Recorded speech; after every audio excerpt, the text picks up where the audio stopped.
So for the Southern African region, it is hugely impacted, and like I was saying also in the discussion, differentiated according to countries. So different countries, the ones that have stronger trade ties to Ukraine and Russia, have a larger impact. So you have countries like, for example, South Africa, it's a huge trading partner to both in terms of oil production, but also in terms of cereals and food. So for those countries, and there are so many others like that, a lot of the countries in Southern Africa, then they're seeing increases in their food prices and huge increases, and already you've started seeing a lot of instability for most of the countries. But having said that, you also have peculiar countries, a few countries that stand out, like Angola, which is an oil producer, but also South Africa, because it does produce huge amounts of palladium. Those countries are actually benefiting from the impact because of all the supply disruptions.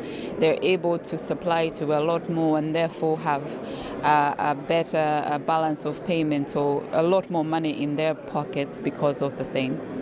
Then what would we be advising, especially as financial experts? I mean, what would we be advising countries to do, for example, in the short term, to be able to really buffer themselves against the shocks?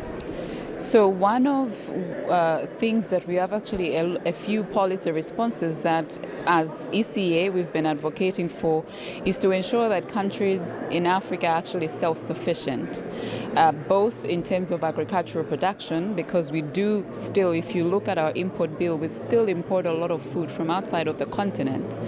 And this doesn't help us. It hasn't helped us in COVID. It hasn't helped us also with the Ukraine-Russia crisis. So as one big policy response would be, countries do need to start producing internally. We'll be able to trade amongst each other. And of course, the African Continental Free Trade Agreement will be able, in terms of accelerating the same, I think will be useful. That's number one. The second is also to ensure that for countries that are actually benefiting, they have a policy that they're able to either create sovereign wealth funds, because they've actually experienced a lot more dips, over time. So when times are good for them, they have a lot of money, and when the prices also drop, then they feel the impact a lot more. So there has to be a way that they can create sovereign wealth funds, and that way it's able to smoothen